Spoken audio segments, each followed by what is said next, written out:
आज की इस ई लर्निंग कक्षा में आप सबों का स्वागत है। मेरा नाम विवेक कुमार है।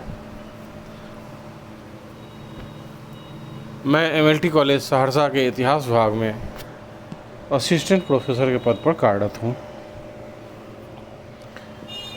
आज की अपनी इस कक्षा में हम लोग इतिहास विषय के अंतर्गत 1857 के विद्रोह के ऊपर चर्चा करेंगे। आज हमारे चर्चा करने का विषय होगा 1857 के विद्रोह के क्या कारण थे, इसके कारणों की जांच करेंगे, इनके कारणों पर चर्चा करेंगे। 1857 का विद्रोह आखिर किन परिस्थितियों में घटित हुआ, यह टॉपिक स्नातक तृतीय खंड एवं स्नातकोत्तर एमए के छात्रों के लिए भी उनके पाठ्यक्रम में शामिल है। इस प्रकार यह स्नातक और स्नातकोत्तर दोनों कक्षाओं से संबंधित है। आज के इस कक्षा में इस विद्रोह के अलग अलग कारणों पर चर्चा की जाएगी। किसी भी घटना के पीछे कोई एक कारण जिम्मेवार नहीं होता है, कोई एक तात्कालिक कारण होता है, लेकिन उस घटना उस परिस्थिति को बनने में अनेक कारकों का योगदान होता है। कोई एक कारण महत्वपूर्ण होगा, लेकिन उसके साथ साथ अन्य कारण भी जिम्मेवार होते हैं जो एक परिस्थिति का निर्माण करते हैं। जैसे आज हम चर्चा कर रहे हैं 1857 के विद्रोह के ऊपर, तो ऐसा नहीं कि अचानक से कोई विद्रोह की सुगबुगाहट हो गई, बल्कि इसके पीछे जो आक्रोश था, अंग्रेजी शासन के प्रति जो असंतोष था, वह कई वर्षों का परिणाम था जो अलग अलग कारणों के तहत जमा हो रहा था।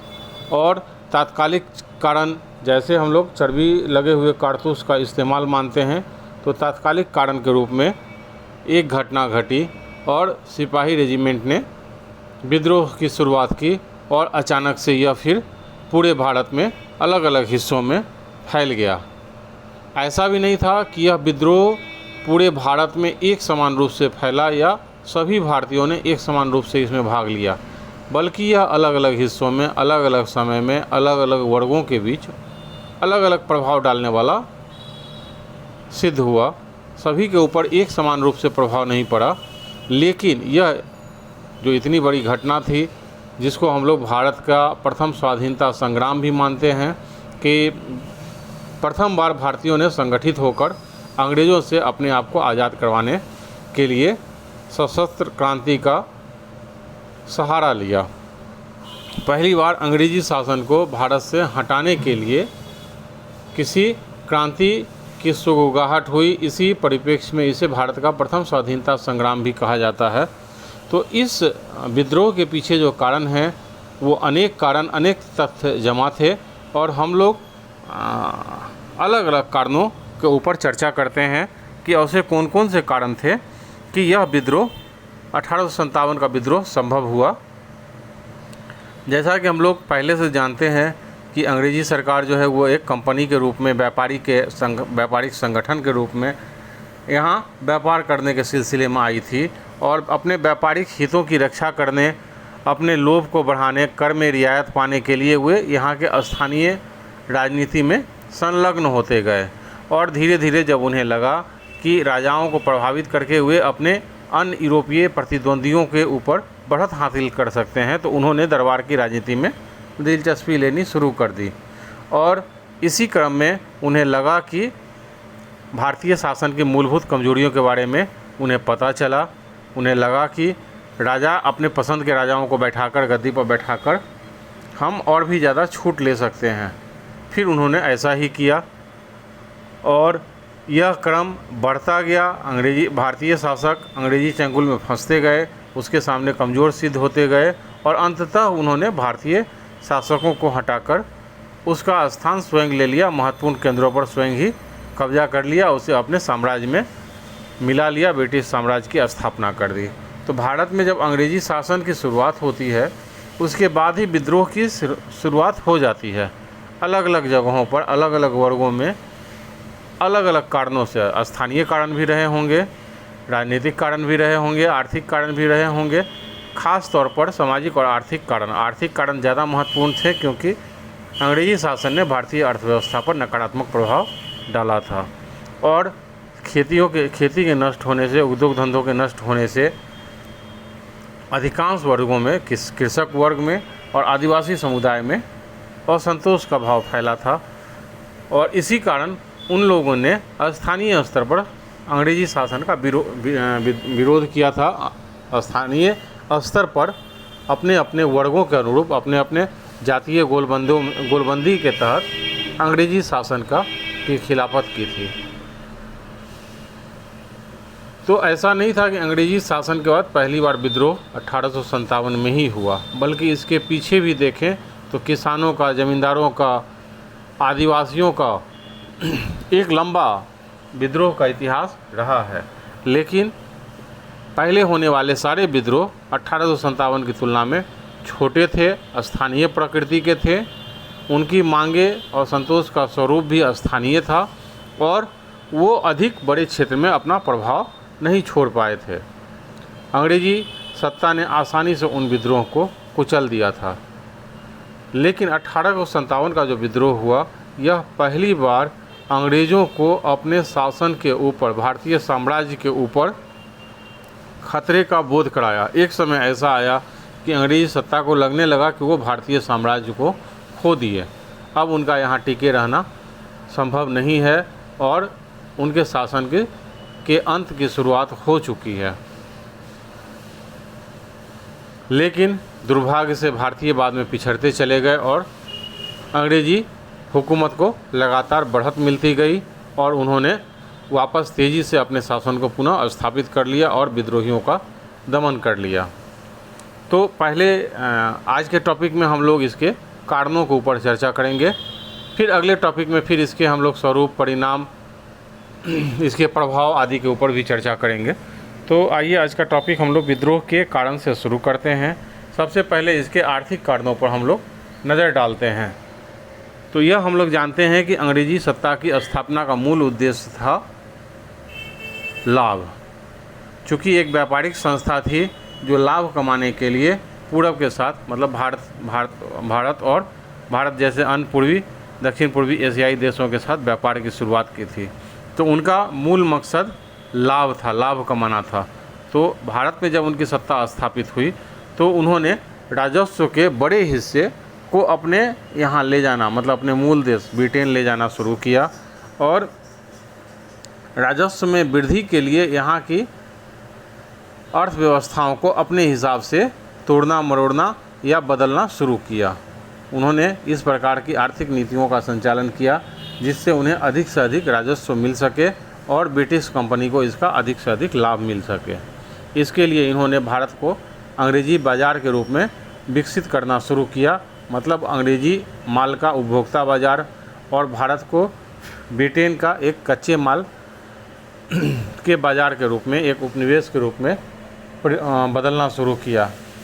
इस आर्थिक नीति का दुष्प्रभाव यह हुआ कि यहाँ के किसानों के बीच, यहाँ के मजदूरों के बीच, काश्तकारों के बीच बेरोजगारी फैलती गई, उत्पादन क्षमता में गिरावट आई, व्यापार वाणिज्य में गिरावट आई, बेरोजगारी बढ़ी, लोगों की क्रय शक्ति घटी और इन कारणों से अंग्रेजी शासन के खिलाफ असंतोष बढ़ता गया।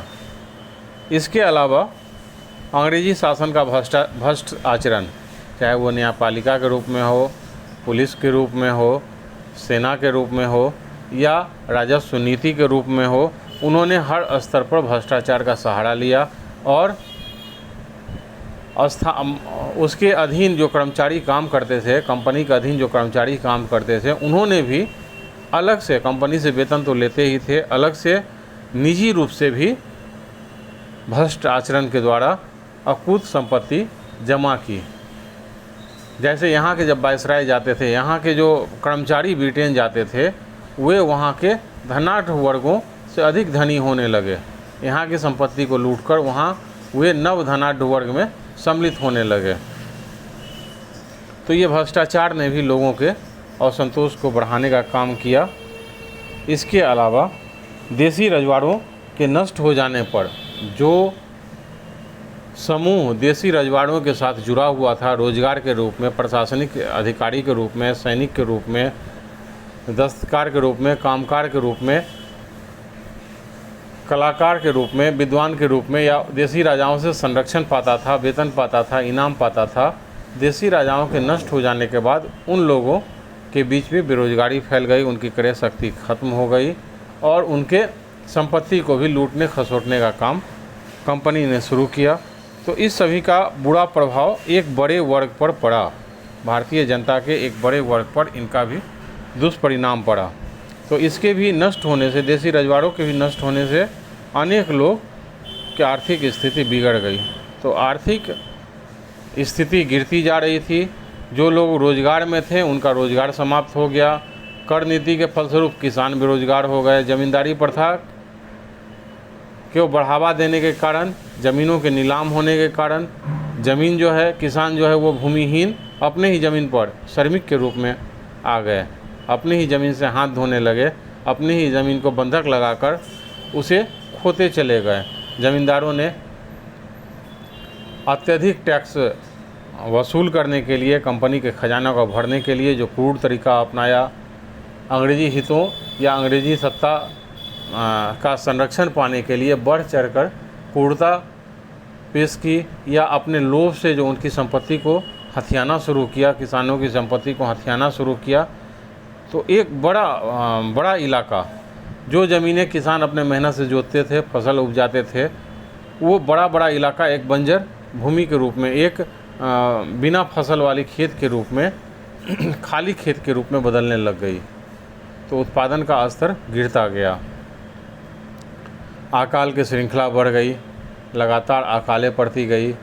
नया यहाँ औद्योगिकरण नहीं हुआ, परिणामतः जो किसान खेती से उखड़ चुका था वह शहर आकर भी रोज़गार नहीं पाता है, क्योंकि रोज़गार उद्योग धंधों का पर्याप्त रूप से विकास नहीं होता है।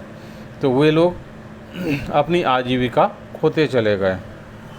तो आर्थिक कारण ज़्यादा महत्वपूर्ण है विद्रोह के लिए। यह 1-2 वर्षों का परिणाम नहीं था, बल्कि ब्रिटिश सत्ता लगभग बक्सर, पलासी और बक्सर की लड़ाई के बाद भारत में अंग्रेजी सत्ता सर्वोच्च स्थिति में आ गई। बक्सर विजय के बाद उसे मुग़ल साम्राज्य से औपचारिक रूप से उसे भारत का शासक मान लिया गया, उसे भारत के शासक वर्ग में शामिल कर लिया गया। और वहाँ से उसकी शक्ति में जो इजाफा होता है, उसके प्रभुत्व में जो इजाफा होता है, वो धीरे धीरे भारत के अन्य शक्तियों को पराजित करके अपने आप को एक सर्वश्रेष्ठ शक्ति के रूप में स्थापित कर लेती है। तो वहाँ से जो बेरोजगारी का दौर शुरू हुआ, आर्थिक नुकसान का जो दौर शुरू हुआ, विश्व में एक धनी देश के रूप में जो भारत की पहचान थी, जो व्यापार वाणिज्य के लिए यूरोपीय लोगों को आकर्षित करता था, जो दक्षिण पूर्व एशिया का एक बड़ा व्यापारिक मंडी था, जो उस समय ब्रिटेन या यूरोप के अन्य दूसरे बड़े शहरों से भी बड़े शहर भारत में थे, वो धीरे धीरे बस्ती के रूप में, गांव के रूप में, छोटे छोटे कस्बे के रूप में बदलते चले गए। उनका इतना ज़्यादा आर्थिक दोहन हुआ कि वे अपनी संपन्नता खो बैठे और जनता के मन में यह आर्थिक असंतोष बढ़ता गया। उन्हें लगने लगा कि ये सारी दयनीय स्थिति के लिए कंपनी ही जिम्मेवार है, अंग्रेज ही इसके लिए जिम्मेवार हैं। दूसरा कारण राजनीतिक कारण भी था। राजनीतिक कारण, जो यहाँ देसी नरेश पहले से स्थानीय शासक के रूप में सत्ता का उपभोग कर रहे थे, अंग्रेज़ों ने उसे परास्त करके उसके ज़मींदारी इलाकों को अपने में मिला लिया। छोटे छोटे रजवाड़े जो थे या बड़े राजे महाराजे जो थे, उन्हें अपने अधीन लाकर, उन्हें वेतन देकर, पेंशन देकर अपने अधीन एक करिंदा या अपने अधीन एक सेवक के रूप में या पेंशन प्राप्तकर्ता के रूप में बदल दिया और उसकी संपत्ति को अपने साम्राज्य में मिला लिया। उस सारे राजे रजवाड़े के अंदर पलने वाले जितने भी प्रशासनिक महकमे थे, जो भी उस राजे रजवाड़े के ऊपर आर्थिक क्रियाकलाप के लिए निर्भर थे, जिनके उनकी आजीविका चलती थी, जो सैनिक वर्ग थे, वो सारे बेरोजगार होते चले गए। इसके अलावा अंग्रेज़ों में जातीय श्रेष्ठता की भावना हमेशा बनी रही और वो एक विजित वर्ग की तरह व्यवहार करता था, अहंकारपूर्ण, दम्भपूर्ण व्यवहार करता था। भारतीयों को या जातीय श्रेष्ठता के तहत अपने आप को उच्च मानता था और भारतीयों को निकृष्ट प्राणी के रूप में देखता था। तो इन कारणों से, इन राजनीतिक कारणों से ये जो वर्ग था, जनता का एक बड़ा वर्ग जो स्थानीय देसी नरेशों के साथ पलत रहा था, फल फूल रहा था, वो सारा बेरोजगार होता गया। शासक वर्ग जो था या जमींदार वर्ग जो था वो अपनी ज़मींदारी खोने या स्थानीय राजे रजवाड़े जो थे वो अपने सत्ता को खोने के कारण ब्रिटिश शासन के, अंग्रेजी शासन के आलोचक बन गए और उन्होंने जनता में असंतोष फैलाने का काम किया। उन्होंने विद्रोह के समय एक स्थानीय नेतृत्व के रूप में काम किया और अपने बेरोजगार सिपाहियों, अपने स्वामी भक्त जनता के द्वारा अंग्रेज़ों को अपने इलाकों से भगाने का प्रयास किया। इसी तरह अंग्रेज़ों ने अनेक ऐसी नीतियां बनाई, जैसे गोद लेने की प्रथा पर रोक, ताकि आने वाला इस शासक के बाद गोद लेने से अगर रोक देंगे तो जो संतानहीन शासक है उनके बाद उस राज्य का उत्तराधिकारी, योग्य उत्तराधिकारी, कानूनी उत्तराधिकारी कोई नहीं रहेगा और उसे आसानी से अंग्रेजी सरकार में, अंग्रेजी साम्राज्य में मिला लिया जाएगा। उसी प्रकार सहायक संधि के द्वारा, उसी प्रकार अयोग्यता का आरोप लगाकर, कुशासन का आरोप लगाकर, उसी प्रकार ज़बरदस्ती उनके आंतरिक मामलों में हस्तक्षेप कर उसके अंदर अव्यवस्था फैलाकर, लोभ से, डर से, प्रलोभन से, जिस प्रकार हो उस प्रकार अंग्रेजी सत्ता लगातार स्थानीय शासकों को कुचलकर उनके छोटे बड़े राज्यों को अपने में मिलाते जा रही थी और अंग्रेजी सत्ता का विस्तार करते जा रही थी। इसी क्रम में जब अवध को उन्होंने मिला लिया तो अवध रेजिमेंट पर इसका बुरा असर पड़ा। सेना, अंग्रेजी सेना में अवध से बहुत ज़्यादा सिपाही थे और वो उनके अंदर असंतोष भाव तेज़ी से फैला। इसी प्रकार दिल्ली के सुल्तान को, बहादुर शाह जफ़र को उन्होंने अपमानित किया। आज उस समय भी मुग़ल साम्राज्य का मनोवैज्ञानिक प्रभाव, भले ही मुग़ल सत्ता कमज़ोर हो गई, नष्ट हो गई, मुग़ल सत्ता की शक्ति समाप्त हो गई थी, अंग्रेज़ों के सामने वो शक्तिहीन थे, लेकिन भारतीय जनता पर उसका मनोवैज्ञानिक प्रभाव, गहरा मनोवैज्ञानिक प्रभाव था और वो उनको जब अपमानित किया गया, उनको लाल किले से कहा गया कि बहादुर शाह जफ़र के बाद उनके उत्तराधिकारी जो हैं वो लाल किले में नहीं रहेंगे, उनके पेंशन, वेतन आदि की राशि घटा दी गई और इसी प्रकार अनेक राजा रजवाड़ों की पेंशन छीन ली गई। तो इस कारण से भी अंग्रेज़ों की सरकार से भारतीय जनता असंतुष्ट होती गई और जनता के बीच असंतोष फैलाने में इन राजे रजवाड़ों ने अपनी महती भूमिका अदा की। जो राजे रजवाड़े अपने जनता के बीच लोकप्रिय शासक के रूप में थे, उनकी छवि को जब धक्का पहुंचा तो जनता स्वयं ही विद्रोह पर उतारू हो गई। सामाजिक और आर्थिक कारणों में, सामाजिक और धार्मिक कारणों में देखें तो अंग्रेजी सत्ता की स्थापना के बाद ईसाई मिशनरियाँ अधिक सक्रिय हो गई। उन्होंने अपने धर्म प्रचार प्रसार के लिए सरकार के संरक्षण में प्रचार प्रसार का काम शुरू किया और स्थानीय धर्म को, मतलब जो यहाँ हिंदू धर्म था, मुस्लिम धर्म था, उन्हें उन्होंने नीचा दिखाना शुरू किया। उनका उपहास करना, अनेक प्रथाओं पर रोक लगाना, बहुत सारी ऐसी प्रथा भी थी जो हिंदू समाज में सामाजिक बुराई के रूप में पल रही थी। उदारवादी या अग्रवादी सोच वाले अंग्रेज़ों ने इसे दूर करने का प्रयास किया, लेकिन जनता पर इसका एक नकारात्मक प्रभाव भी किया। जनता को लगा कि यह हमारे सामाजिक आर्थिक मामलों में हस्तक्षेप है, कंपनी के द्वारा, अंग्रेज़ों के द्वारा, जो ईसाई हैं उनके द्वारा हस्तक्षेप, हमारे धार्मिक सामाजिक व्यवस्था को बिगाड़ने का प्रयास किया जा रहा है और वो अधिक अविश्वसनीय होते गए। मतलब उन्हें ये आशंका, हमारे धर्म को भ्रष्ट करने का तरीका, हमारे सामाजिक नियम कायदे कानूनों में हस्तक्षेप कर वो हमारे धर्म को, हमारे समाज को नष्ट कर रहे हैं, ये शंका जो थी वो भारतीयों में फैलती चली गई। इसमें बहुत सारे ऐसे भी नियम थे जो अंग्रेज़ों के द्वारा सामाजिक सुधार के तहत अपनाए गए थे या लागू किए जा रहे थे, लेकिन कुछ ऐसे भी कार्य हुए जो ईसाई मिशनरियों के द्वारा स्थानीय लोगों के धर्म संस्कृति पर चोट के रूप में देखा गया। जातीय श्रेष्ठता की भावना अंग्रेज़ों में थी, वो अपने आप को, अपने नस्ल को श्रेष्ठ मानते थे और भारतीयों को निकृष्ट मानते थे। ये सामाजिक भेदभाव, नस्लीय विभेद की भावना अपने जहां अंग्रेज़ जिस रेलगाड़ी के जिस डिब्बे में सफ़र करते थे, जिस होटल में खाते थे, जो अंग्रेज़ जहां रहते थे, वो सारा इलाका भारतीयों के लिए निश्चित था। देसी जनता, देसी लोग वहां नहीं जा सकते थे, उनके साथ सफ़र नहीं कर सकते थे। प्रजातीय विशेषता या विशिष्टता की भावना ने लोगों को और भी गुस्से में ला दिया। उन्हें लगने लगा कि इसे यहाँ से, मतलब जो देश मेरा पहले से जो मेरा देश है, जहाँ के हम मूल रूप से निवासी हैं, जहाँ जो संस्कृति हमारी है, उसे ये बदल देना चाहते हैं और हमारी संस्कृति पर अपना कब्जा जमाना चाहते हैं, हमारे धर्म समाज को व्यवस्था को नष्ट करना चाहते हैं। इसीलिए जनता अंग्रेजी सत्ता के प्रति ज़्यादा संकालू बनती गई और यह जो असंतोष है यह और बढ़ता गया। विद्रोह के समय यह असंतोष भी फूटा।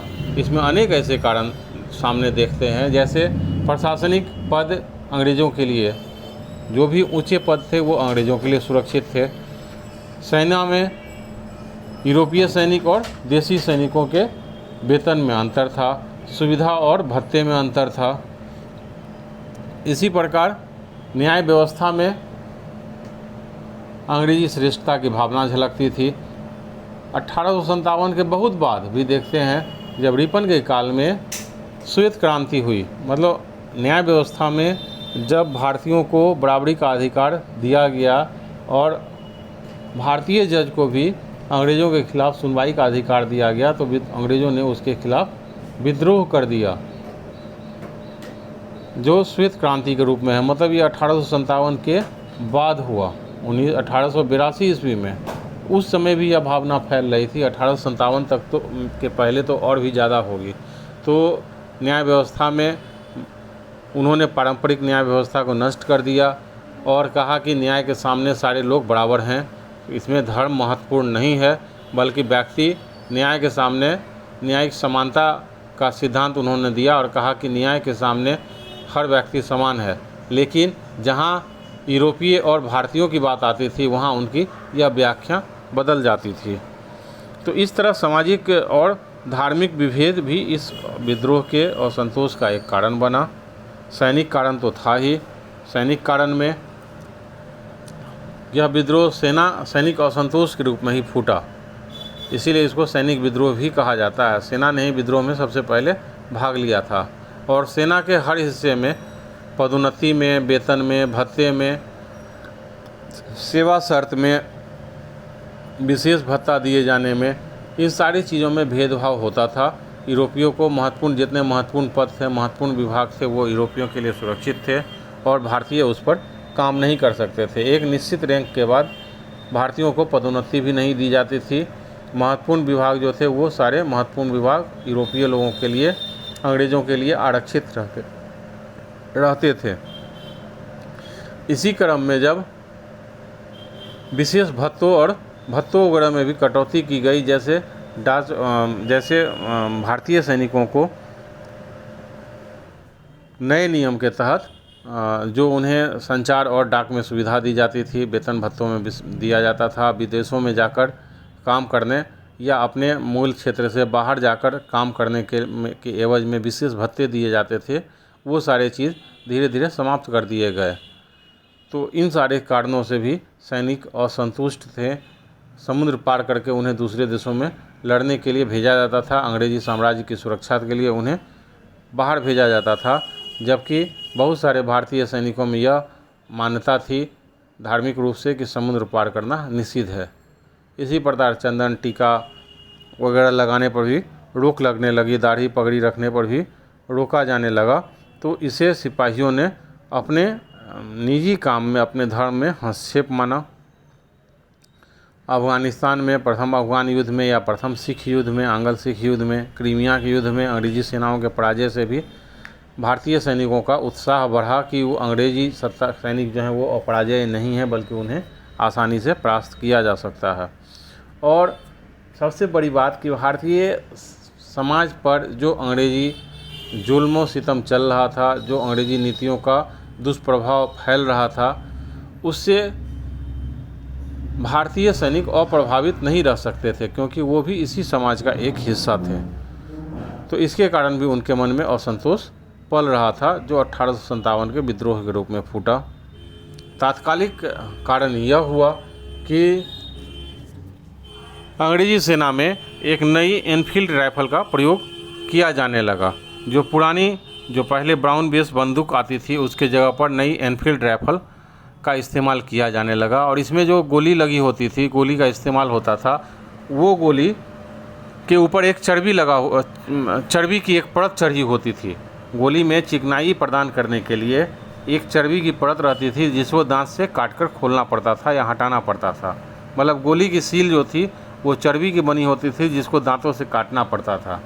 और इस चर्बी में गाय और सूअर के मांस के चर्बी का भी इस्तेमाल किया जाता था। तो जब भारतीय सैनिकों को यह पता चला, तो गाय हिंदू धर्म के सैनिकों के लिए, हिंदू धर्म को मानने वाले सैनिकों के लिए, और सूअर की चर्बी मुस्लिम धर्म को मानने वाले सैनिकों के लिए असहनीय हो गई। उन्हें सीधे सीधे यह धर्म भ्रष्ट करने का अंग्रेजी साजिश का एक हिस्सा नज़र आया। उन्हें लगा कि अंग्रेजी सरकार जो है वो हमारे धर्म को भ्रष्ट करना चाहती है, जो हमारे धर्म में पूर्ण रूप से निषिद्ध है, या गाय की चर्बी का इस्तेमाल या सूअर की चर्बी का इस्तेमाल। तो इससे हिंदू और मुसलमान दोनों सिपाही आवेशित हो गए। सेना में जो भेदभाव था वह पहले से विद्यमान था। देसी सेना और यूरोपीय सैनिकों के बीच काफ़ी भेदभावपूर्ण तरीका अपनाया जाता था। तो इन सारे कारणों से पहले से ही सैनिक असंतुष्ट थे, और तात्कालिक कारण के रूप में जैसे ही चर्बी वाले से कारतूस की बात फैली, और से ही सिपाहियों ने अपने रेजिमेंट में बगावत शुरू कर दी। तो इस प्रकार 1857 की क्रांति की शुरुआत होती है। सबसे पहले 26 फरवरी 1857 को बहरामपुर के सैनिकों ने इस कारतूसों का प्रयोग करने से इनकार कर दिया था। फलस्वरूप वायसराय ने इस टुकड़ी को भंग कर दिया। फिर 29 मार्च 1857 को बैरकपुर छावनी के सैनिक मंगल पांडे ने अपने अंग्रेज अधिकारी की हत्या कर दी। परिणामतः उसे फांसी की सज़ा दी गई और उस सैनिक टुकड़ी को भंग कर दिया। लेकिन यह असंतोष लगातार फैल रहा था। 24 अप्रैल 1857 को मेरठ छावनी में विद्रोह हो गया और उन्होंने इस पर कारतूस के इस्तेमाल का प्रयोग करने से इनकार कर दिया। तो इस प्रकार कारतूस का इस्तेमाल एक तात्कालिक रूप से महत्वपूर्ण घटना बनी, और इसने विद्रोह और संतोष को बिल्कुल सामने सतह पर उभार कर ला दिया। तो 1857 के विद्रोह के पीछे अनेक कारण थे। आर्थिक कारण थे, राजनीतिक कारक जिम्मेवार थे, सामाजिक और धार्मिक कारण जिम्मेवार थे, सैनिक असंतोष जिम्मेवार था, क्योंकि उस समय ब्रिटिश सत्ता की बुनियाद जो थी वो सैनिकों पर टिकी हुई थी। शक्ति पर आधारित शासन था, और सबसे महत्वपूर्ण अंग, उसके शासन को व्यवस्थित रखने का सबसे महत्वपूर्ण अंग जो था वो सैन्य व्यवस्था ही थी। और उसमें भी जो असंतोष पल रहा था वह चर्बी वाले कारतूस के प्रयोग के साथ अचानक से फूट पड़ा, सतह पर आ गया, और इस तरह 1857 की क्रांति की शुरुआत हो गई। तो आज के क्लास में हम लोग अपनी चर्चा को यहीं पर रोकते हैं। कल फिर से हम लोग इसी चर्चा को आगे बढ़ाते हुए 1857 के विद्रोह की असफलता पर चर्चा करेंगे कि आखिर इतना बड़ा विद्रोह असफल क्यों रहा, इसके पीछे क्या कारण थे। तो अगली चर्चा के लिए फिर कल के क्लास में हम लोग मिलेंगे। धन्यवाद।